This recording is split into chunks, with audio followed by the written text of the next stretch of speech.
유대인 가운데 정통파 유대교에서 예수를 믿고 기독교로 회심한 미치 글레이저라는 분이 있습니다. 이분의 어머니는 여전히 유대교인인데 이제 미치 글레이저가 나이 많은 그 어머니를 위해서 성경을 읽어드렸다고 합니다. 어머니는 말했습니다. 성경에서 아무 말씀이나 읽어줘도 좋지만 신약은 읽지 말아라. 정통 유대교인들은 아직도 예수님을 믿지 않고 따라서 신약 성경도 받아들이지 않기 때문입니다. 그리고 자기 아들이 기독교로 개종한 것을 알기 때문에 혹시라도 신약을 읽을까봐 그렇게 말한 것이죠. 미치 박사는 알겠다면서 이사야서를 읽어드리겠다고 말했습니다. 그리고 이사야 53장을 쭉 읽어 내려갔습니다. 그러자 어머니가 말했습니다. 내가 신약은 읽지 말라고 하지 않았니? 그는 어머니에게 이건 이사야 53장에 나오는 말씀이에요. 그러자 그 어머니는 그게 무슨 말씀이든 어디에 있든 예수에 대한 것처럼 들리는구나 이렇게 반응을 했다고 합니다. 오늘 본문은 그런 말씀입니다. 구약 속의 신약이요 예언 속의 복음이라 할 수 있습니다. 초대교회 당시에는 또 이런 일도 있었습니다. 수데반의 순교로 교회에 큰 박해가 닥쳐왔지요. 유대인들에 의한 박해입니다. 유대인들은 여전히 예수님을 하나님의 아들로 또 구세주로 믿지 않고 인정하지 않았기 때문입니다. 회심 전에 바울이 아주 대표적인 예라고 할 수 있습니다. 그래서 사도행전 8장 3절 보면 사울이 교회를 잔멸할 새 각 집에 들어가 남자를 끌어다가 옥에 넘기니라. 이와 같은 큰 박해로 말미암아 예루살렘 교회에 사도 외에는 다 각지로 흩어져 버리게 되었다고 했습니다. 그런데 초대교회 성도들은 그냥 흩어지는 것으로 끝나지 않았습니다. 사도행전 8장 4절 보니까 그 흩어진 사람들이 두루 다니며 복음의 말씀을 전할세 이렇게 기록되어 있습니다.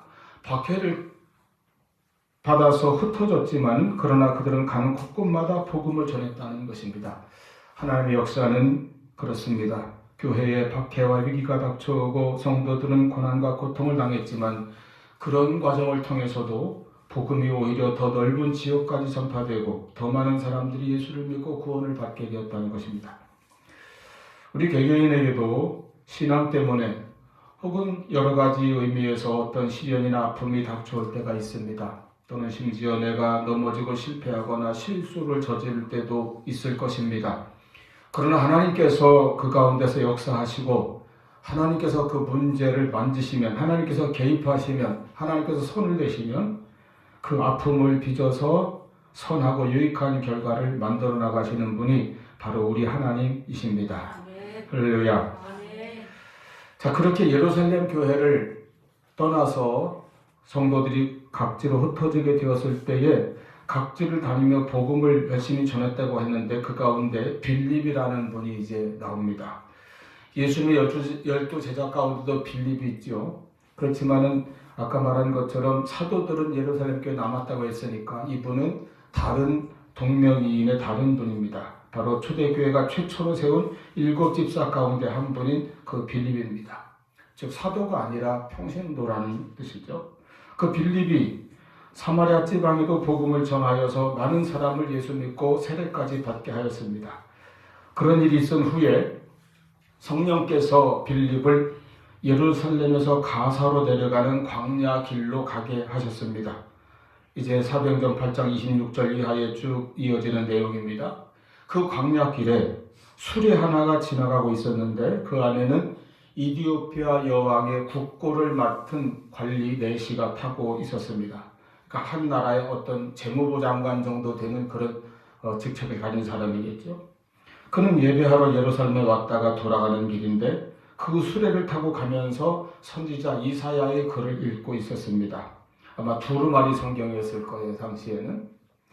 이번에 이스라엘 텔아비브에 있는 ANV 유대 박물관 그런 데서 그 현존하는 성경 가운데 가장 오래된 그런 히브리 성경책을 공개했는데 양피지 396장의 분량이고 무게만 해도 12kg이라고 하죠. 성경책이 또 기자들의 관심은 이제 또 다른 데 있어가지고 이 성경책은 소더비 경매에 출품하게 되는데 예상가가 뭐 3천에서 5천억 불 예상된다. 한 400에서 653억 원 정도 예상된다고 해요. 그건 우리하고 상관없는 얘기고 기자들이나 좋아하는 얘기죠.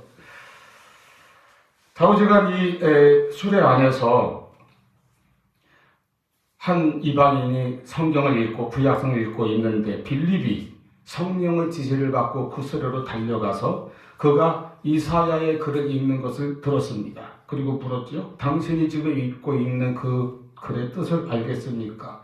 그 내용을 이해하고 깨닫습니까? 그랬더니 대답하기를 지도해주는 사람이 없는데 어찌 깨달을 수 있겠습니까? 하면서 빌립을 청하여 자기 수레에 올라가 같이 좀 앉아서 같이 가자고 말합니다. 그래 올라가서 보니까 그가 읽고 있는 부분이 바로 이사야 53장 7절, 8절 말씀입니다. 오늘 우리의 본문 가운데도 들어있는 말씀이죠. 그가 도살자에게로 가는 양과 같이 끌려갔고 털 감은 자 앞에 있는 어린 양이 조용함과 같이 그의 입을 열지 않았도다. 그가 불욕을 당했을 때 공정한 재판도 받지 못하였으나 누가 그의 세대를 말하리요 그의 생명이 땅에서 빼앗기미로다 하였거늘. 이런 말씀을 읽고 있었단 말이죠. 이 말씀을 읽고 그 내시가 빌립에게 중요한 질문을 하였습니다. 청컨대 내가 묻노니 선지자가 여기서 말한 것은 누구를 두고 한 말입니까? 자기를 두고 한 말입니까? 아니면 다른 사람을 두고 한 말입니까? 분명히 이 예언의 내용에는 한 사람의 고난받는 종의 모습이 나오고 있는데 그가 기록한 그 고난받는 종이 이 글을 기록한 선지자 자신입니까? 아니면 다른 사람을 두고 기록한 것입니까? 빌립은 입을 열어서 이 성경 말씀에서부터 시작해서 예수를 알리는 복음을 전하였다고 했습니다. 그 이디오피아 관리는 복음을 듣고 예수님을 영접하였습니다. 그리고 계속 가다가 물 있는 곳에 이르러서 큰 물을 발견했나 보죠. 그곳에서 자기도 세례를 받을 수 있지 않겠느냐고 청합니다. 고대 사본에 보면 이런 문답이 있습니다. 빌립이 말하기를 그대가 마음을 다하여 믿으면 세례를 받을 수 있습니다. 그가 대답하기를 나는 예수 그리스도가 하나님의 아들이심을 믿습니다. 이렇게 대답했다고 합니다. 그래서 그에게 세례를 베풀고 빌립은 성령에 이끌려 떠나갔고 그는 기쁜 마음으로 가던 길을 계속 갔습니다. 자기 나라로 돌아갔겠죠. 제가 이 사도행전 8장의 내용을 상세히 소개하는 이유는 전도자 빌립이 한 이방인에게 복음을 전하는데 바로 구약 성경을 통해서 특히 이사야 53장 말씀을 통해서 예수님을 전했다는 것을 우리가 알아야 하겠다는 것입니다. 예수님이 탄생하시기 한 700년 전 혹 800년 전에 기록된 이사야서의 말씀을 통해서 예수님을 전했다는 거예요. 그랬더니 한 영혼이 예수를 믿고 구원받게 되었다는 것입니다. 역사를 구분할 때에 예수님의 탄생을 기준으로 AD와 BC를 나누죠. 예수님 탄생 이전, 이후 이렇게. 성경 역시 예수님의 탄생을 기준으로 하여 구약과 신약으로 나눕니다. 그래서 구약은 예수 탄생 이전에 관한 말씀, 신약은 예수님 탄생 이후에 관한 말씀입니다.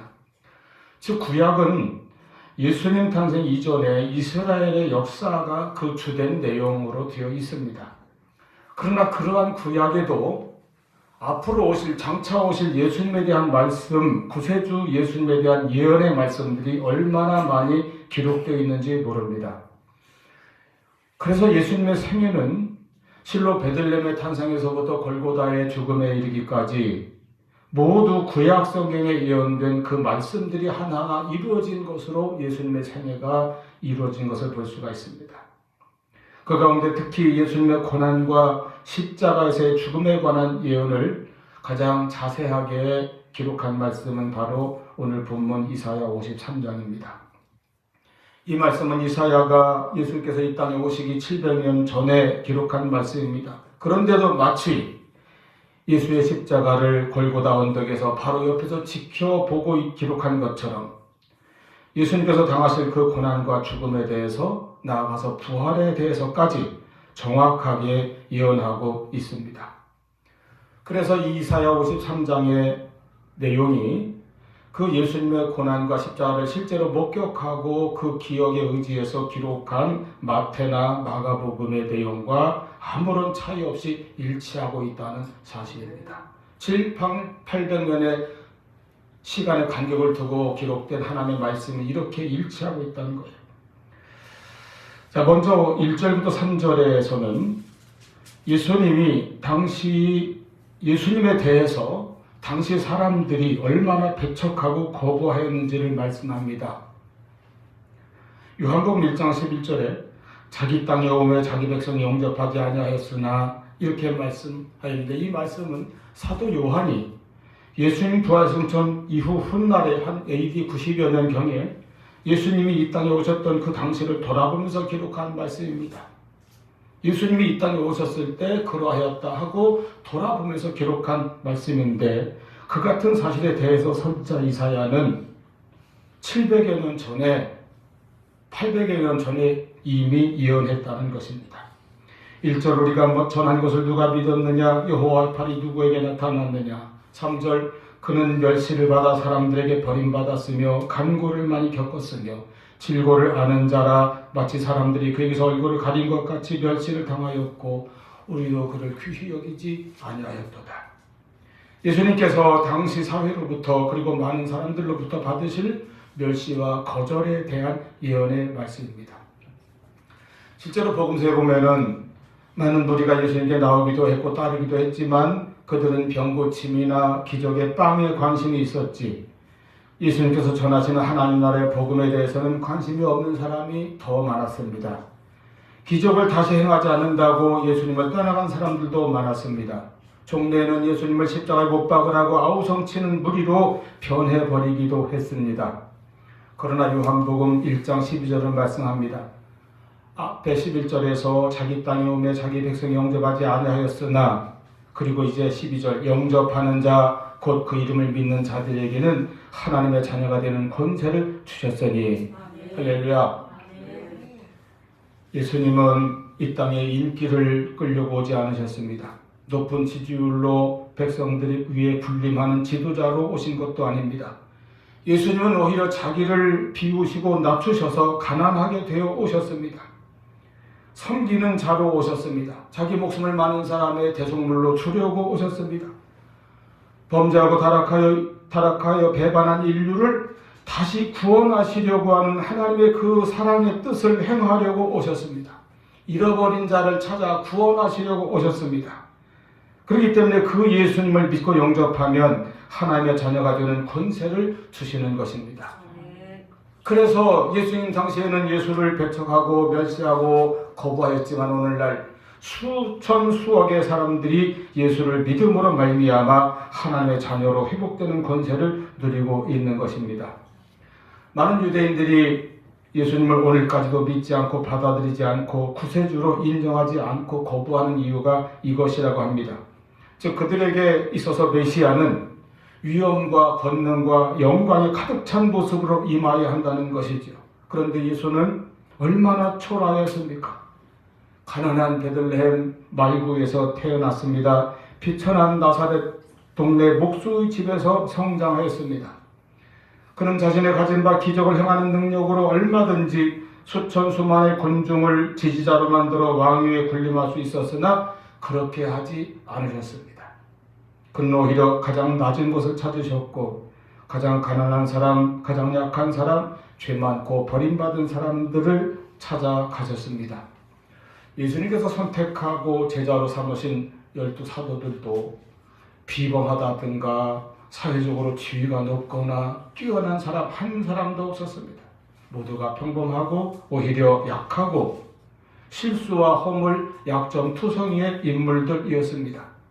그러나 예수님은 그들에게 이 땅에서 예수님을 이어서 하나님 나라의 운동을 지속하며 복음을 전할 사명을 맡겨주신 것입니다. 이러한 예수를 하나님의 아들로 메시아로 구세주로 인정하고 받아들이고 영접하지 못하겠다고 하는 것이 교만한 인간들의 마음이며 태도입니다. 본문 2절 말씀, 그는 고운 모양도 없고 풍채도 없은즉 우리가 보기에 흠모할 만한 아름다운 것이 없도다. 이것이 당시 예수님을 바라본 육신으로 바라본 유대인들의 심정이었을 거예요. 자, 그 다음에 이제 3절, 6절은 잠시 건너뛰고 7절 말씀 먼저 보면은 그가 곤욕을 당하여 괴로울 때에도 그의 입을 열지 아니하였으며, 실로 예수님께서는 대제사장 가야바의 집들에서 불법적인 사내들인 공회의 재판을 받으실 때에도, 또 빌라도의 법정에서 재판을 받으실 때에도 자신을 변명하거나 변호하는 말씀, 아무런 말씀도 하지 않으셨습니다. 입을 열지 아니하였으며, 또 8절, 그는 곤욕과 신문을 당하고 끌려갔으나 예수님 당시에는 종교 지도자든 무리들 중에서든 아무도 예수님이 그 백성의 허물 때문에 죽으신다는 것을 알지 못하였고 그렇게 생각하지 못하였습니다. 이어서 9절 말씀을 한번 보십시오. 그는 강포를 행하지 아니하였고 그의 입에 거짓이 없었으나 그의 무덤에 악인들과 함께 있었으며, 과연 예수님은 아무런 죄가 없으신 분이지만은 그 좌우에 가장 흉악한 강도들이 처형되는 그 가운데에서 십자가에 달리셨습니다. 악인들과 함께 달리신 것이죠. 물론 한 강도는 생의 마지막 순간에 회개하고 주님을 불렀지만은 이 말씀이 이루어진 것입니다.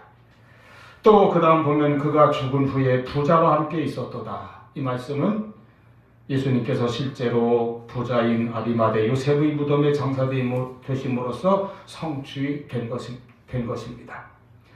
이쯤 되면 여러분 아까 말씀드린 것처럼 이사야가 마치 700년 후에 그 자리에 있었던 것이 아닐까 하고 생각할 만큼 그렇게 실제로 목격하고 쓴 것처럼 그렇게 정확하게 예언을 하지 않습니까?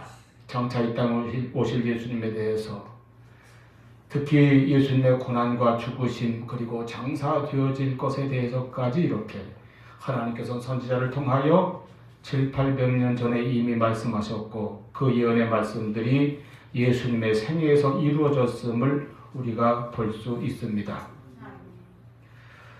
예수님의 부활을 바라보며 조용히 고난의 길을 걷는 사순절의 5번째 주일입니다.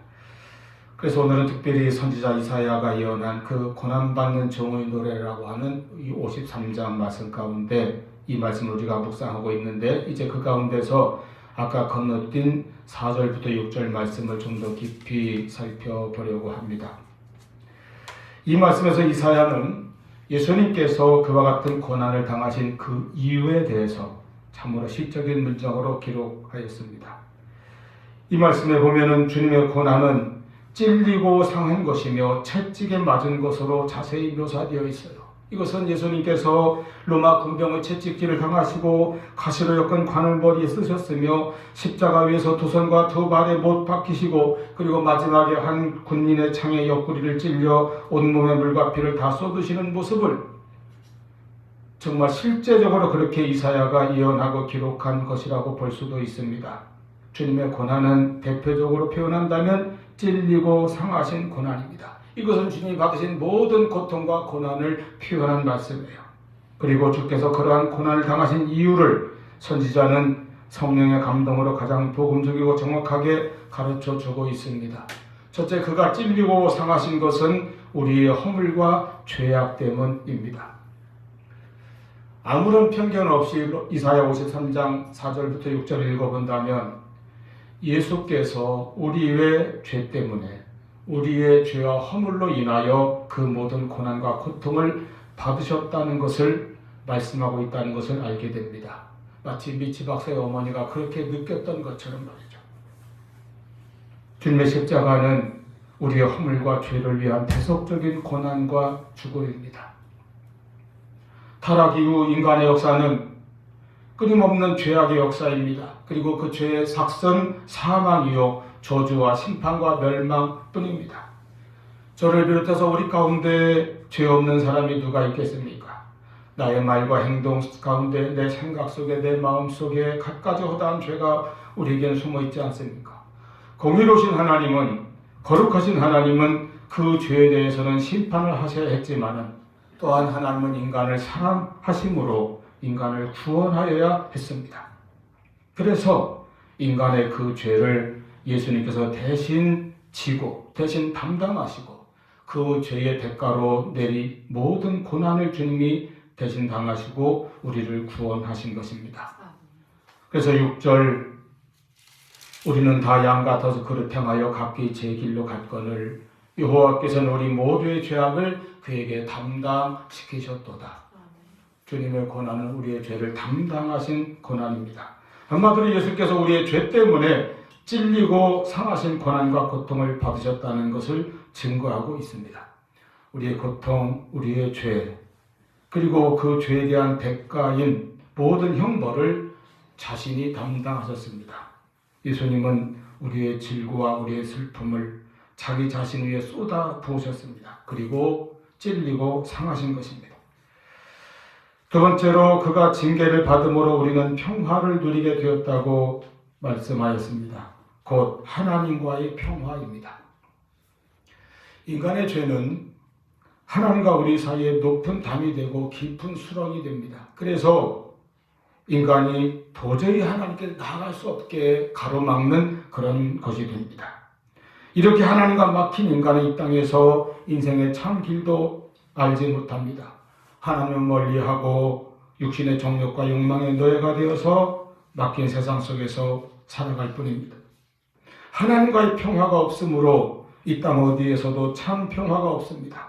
자기 자신 안에도 평화가 없습니다. 참 평안을 누리지 못하는 것이 인간의 실존적인 불안입니다. 이웃과의 관계에서도 평화가 없습니다. 인간은 인간에게 이이다. 이건 아주 고대 라틴어 격언입니다만 고대 시대부터 인간은 서로에게 흉악한 이리처럼 공격하고 물어뜯는 약탈자 같은 그런 관계가 되어버렸다는 것입니다. 이웃 간의 사회 속에서 국제적인 관계 속에서 인간의 역사는 평화가 없는 전쟁의 역사만 지속되어 온 것이 사실입니다. 이렇게 하나님과의 관계가 막힌 평화가 깨어진 평화를 이루지 못하는 그 근본 원인은 죄입니다. 죄가 가로막기 때문이죠. 그 죄에 대해서는 징계 없이는 해결되지 않는 것이 또한 하나님의 공의입니다. 죄의 삭은 사망이고 피 흘림이 없은즉 죄사함이 없다고 하셨습니다. 그래서 죄는 반드시 징계가 따라야 하는데 우리가 각자 자신의 죄에 대하여 낱낱이 징계를 받는다고 한다면 내 모든 말과 행실과 생각에 대해서까지 내가 행한 모든 일에 대해서 하나님 앞에 심판을 받고 그에 해당하는 징계를 다 받아야 한다면 우리가 어찌 살아남을 수 있겠습니까? 그런데 예수님께서 바로 우리 죄인들이 받아야 할 그 모든 징계를 다 받으시고 십자가에 돌아가신 것입니다. 예수님의 고난과 죽으심은 우리 죄에 대한 심판과 징계를 대신해서 받으신 것입니다. 그렇게 함으로써 예수님은 하나님과 우리 사이에 평화를 이루셨습니다. 이제 죄의 담은 무너졌고 하나님과 우리 사이에 막힌 것이 해결되었다는 것입니다. 예수님께서 십자가에서 죽으셨을 때 숨이 떠나셨을 때 예루살렘 성전의 휘장이 찢어져 버린 것처럼 하나님과 우리 사이를 가로막던 모든 담이 무너지고 우리는 하나님과의 평화를 회복하게 되었습니다.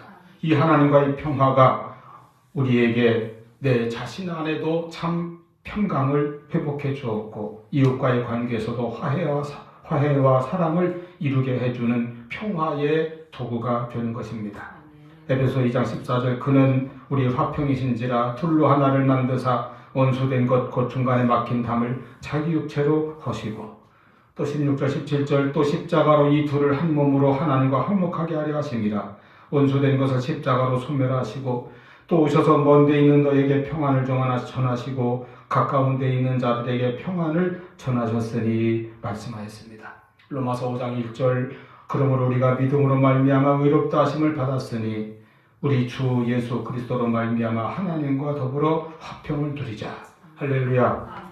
그가 징계를 받음으로 우리가 평화를 누리고 그 하나님과의 평화가 우리 심령에 충만하기를 축원합니다. 세 번째입니다. 그가 채찍에 맞음으로 우리는 나음을 입었도다.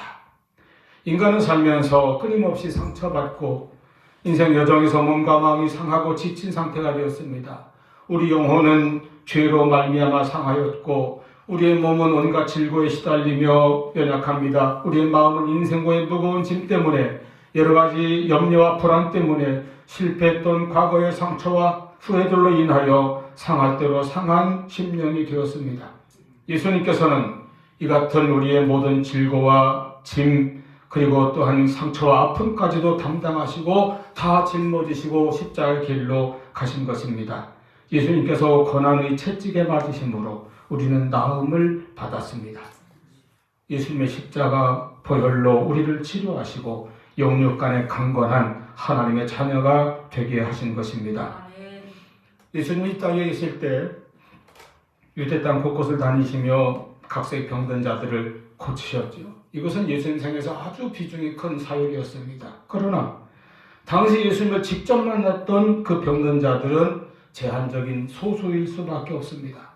유대 땅 밖에 수천 수많은 이방인들 그리고 그 후에 수천 년이 지난 오늘날까지 태어난 모든 인간들은 예수님을 육신으로 만날 기회조차 없습니다. 그러나 예수님께서는 십자가에서 찔리고 상하심으로써 그 고난의 채찍에 맞으심으로써 우리를 치료하시는 주님이십니다. 십자가에서 흘리신 그 보혈로 우리 상처를 치료하십니다. 우리의 죄를 씻어주시고 그리고 상하고 상처 입은 우리 마음을 어루만지시고 낫게 하십니다. 십자가에서 못 박힌 그 손으로 지금도 우리의 심령을 만져주시고 싸매주시고 고쳐주시는 예수님의 그 은혜와 사랑의 손길이 우리 심령 깊이 임하기를 바랍니다. 그래서 우리의 영혼이 강건한 같이 우리가 범사가 잘되고 강건한 그런 은혜 가운데 승리하며 살아가는 우리 모두가 될 수 있기를 축원합니다. 기도하시겠습니다.